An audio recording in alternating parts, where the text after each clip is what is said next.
Pagi ya Tuhanku, dengarlah seruku, melayang doa yang sungguh, memandang Shalom, selamat pagi.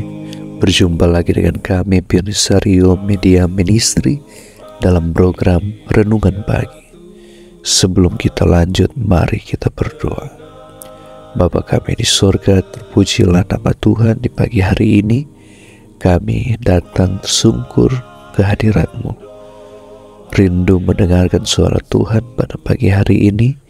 Biarlah Tuhan berfirman melalui renungan di pagi hari ini ya Tuhan. Di dalam nama Yesus kami telah berdoa. Amin.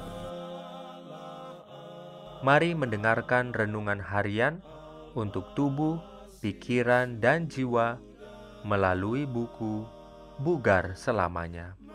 Renungan harian 16 Mei 2025 dengan judul Bagaimana Menghentikan Kematian Sel Otak. Ayat inti diambil dari Ayub 5 ayat 26.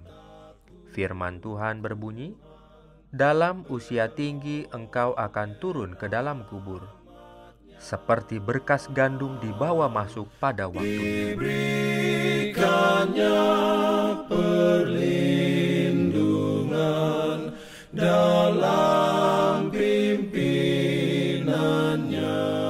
Urayanya sebagai berikut. Segera setelah lahir, saat jumlah sel otak yang kita miliki mungkin berada pada kondisi maksimum, sel-sel tersebut mulai mati dalam angka yang menakutkan, mungkin sebanyak 50.000 per hari. Kalikan itu dengan jumlah hari yang Anda jalani dan Anda mendapatkan angka yang mengejutkan. Itu adalah sekitar 18.250.000 sel setiap tahun. Meskipun terjadi penggerusan otak, kinerja otak pada orang sehat juga tidak berubah secara signifikan selama periode 50 tahun. Bagi beberapa orang, kinerjanya sebetulnya meningkat hingga pertengahan tahun 70-an dan atau lebih tua dari itu. Prinsip redundansi menyatakan bahwa kita mempunyai lebih banyak sel-sel otak daripada yang mungkin bisa kita gunakan, sehingga kita mampu kehilangan itu dalam jumlah yang sangat besar.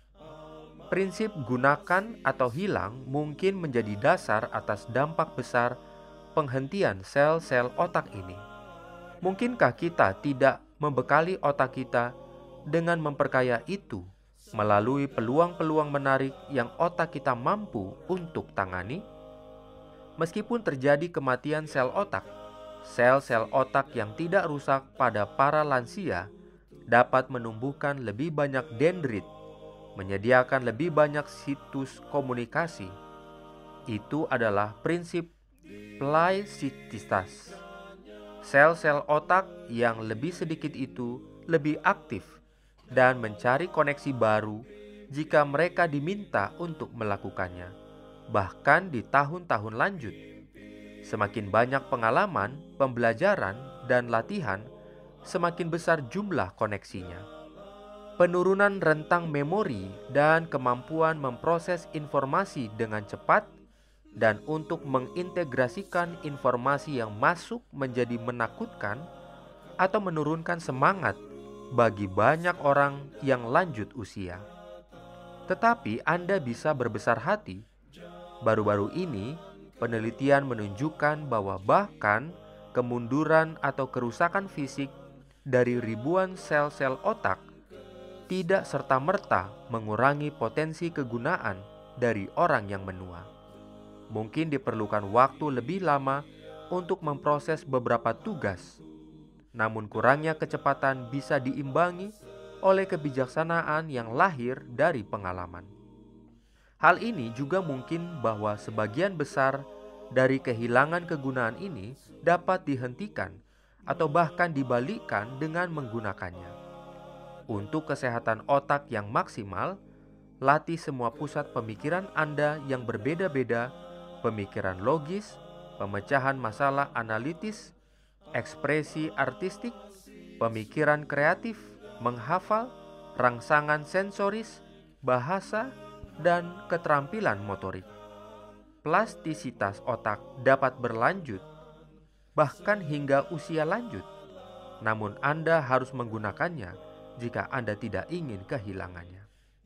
Ya Tuhan, terima kasih telah menciptakan saya dengan sel otak yang cukup sampai kekekalan.